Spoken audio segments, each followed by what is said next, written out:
Large cap fund में invest करने का ये one of the favourable time चल रहा है क्योंकि मार्केट वैल्यूएशंस के हिसाब से लार्ज कैप ज्यादा फेवरेबल है कंपेयर टू मिड कैप और स्मॉल कैप। और इसी अपॉर्चुनिटी का फायदा उठाते हुए जियो ब्लैक रॉक ने अपना लार्ज कैप फंड का एनएफओ लॉन्च कर दिया है। 24 मार्च को ये लॉन्च हो चुका है और 7 अप्रैल तक ये ओपन रहने वाला है। तो आइए समझते हैं जियो ब्लैक रॉक के लार्ज कैप फंड की इन्वेस्टमेंट स्ट्रेटेजी क्या रहने वाली है, कहां पर ये आपका पैसा लगाने वाला है, इसमें बाकी फंड से क्या अलग है, इसमें इसका एक्सपेंस रेशो क्या है, एग्जिट लोड क्या है और क्या आपको इसको कंसिडर करना चाहिए या पास कर देना चाहिए। मेरा नाम है सार्थक, आप देख रहे हो with vision. Let's get started.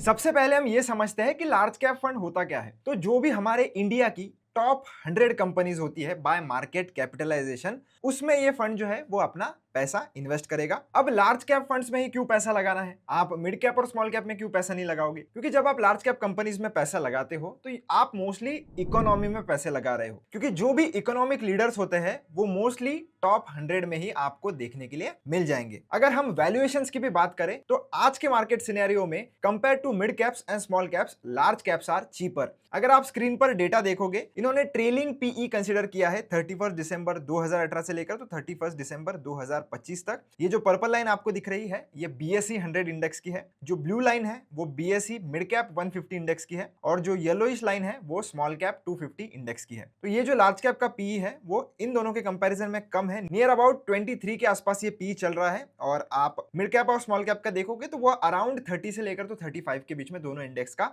चल रहा है। तो वैल्यूएशंस के हिसाब से फिलहाल लार्ज कैप जो है वो चीपर है। एक और रीजन है जो इन्होंने डेटा के साथ बताया है कि लार्ज कैप्स कम गिरते हैं और जल्दी बाउंस बैक कर जाते हैं, तो डाउनसाइड प्रोटेक्शन लार्ज कैप्स में थोड़ा अच्छा हमें देखने के लिए मिलता है। तो इन्होंने अगस्त 2006 से लेकर तो फरवरी 2026 तक का डेटा लिया है और इधर आप देख सकते हो कि मार्केट कितना गिरा था और रिकवर होने में कितना टाइम लगा। 2020 में जो क्रैश आया था तो 38.05% रिकवर हो गया था 9.5 महीनों में। जो मिड कैप इंडेक्स है उसको 45% रिकवर होने में 35 मंथ्स लगे और स्मॉल कैप को 55% ऑलमोस्ट रिकवर होने में 37 मंथ्स लगे। तो लार्ज कैप कम भी गिरा था और रिकवर भी फास्ट हो गया। तो यही इस डेटा की मदद से हम कंफर्म भी कर सकते हैं। फिलहाल हमें लार्ज कैप में क्यों इन्वेस्ट करना चाहिए ये भी इन्होंने बताया है। तो 2000 से लेकर तो 2025 के बीच में आप देख सकते हो इंडिया की जो जीडीपी है वो कंटिन्यूअसली इंक्रीज हो रही है और 2025 के हिसाब से हम 4th नंबर पर आ चुके हैं। तो मार्केट का जो पोलराइजेशन है वो लार्ज कैप की तरफ फेवरेबल चल रहा है फिलहाल। अब हम समझते हैं कि जियो ब्लैक रॉक का लार्ज कैप फंड क्यों चुनना चाहिए।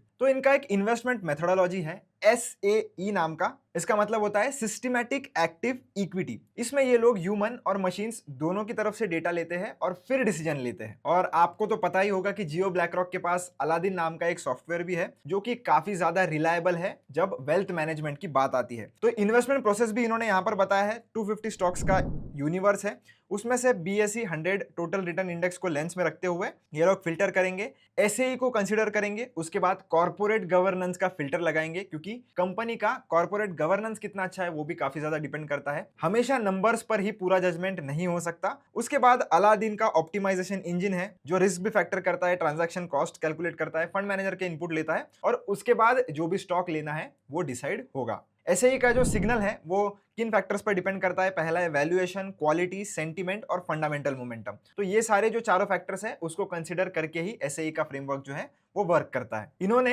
एसएई के हिसाब से ये जो डेटा है वो पिछले 10 सालों का कंपेयर भी किया है और आप देख सकते हो अगर आप 1 लाख रुपए इन्वेस्ट करते 2016 में जनवरी में तो एसएई के हिसाब से अगर आपकी स्ट्रेटेजी होती तो आज उसका रेट होता 4,85,000 के आसपास। और वही अगर हम बीएसई 100 के इंडेक्स फंड में अगर पैसा लगाते तो उसमें आपको रिटर्न मिलता 3,84,000 के आसपास। तो रिटर्न्स भी आप देख सकते हो बैक टेस्ट के हिसाब से 17.11% आ रहे हैं और बीएसई 100 के कुछ 14.40 के आसपास आ रहे हैं। पर ये टोटली एक पास्ट का डेटा है, फ्यूचर में ऐसा होगा ही इसकी कोई भी गारंटी नहीं है, वो भी इन्होंने इधर मेंशन करके रखा है। 3 ईयर रोलिंग रिटर्न भी देखोगे आप तो वो कंपेयर टू जो बेंचमार्क है वो अच्छे है। इस फंड के जो फंड मैनेजर्स है वो मिस तन्वी कचेरिया है और मिस्टर साहिल चौधरी है। फिलहाल के लिए एक्सपेंस रेशियो इन्होंने डिस्क्लोज नहीं किया है, तो जैसे ही एक्सपेंस रेशियो आ जाएगा मैं चैनल पर अपडेट कर दूंगा, आप इसीलिए चैनल को सब्सक्राइब जरूर कर देना। एग्जिट लोड इसमें कोई भी नहीं है, यानी कि अगर आप अपना पैसा इसमें इन्वेस्ट करते हो और पैसा निकाल लेते हो तो कोई भी पेनल्टी आपको नहीं लगेगी जो जनरली एग्जिट लोड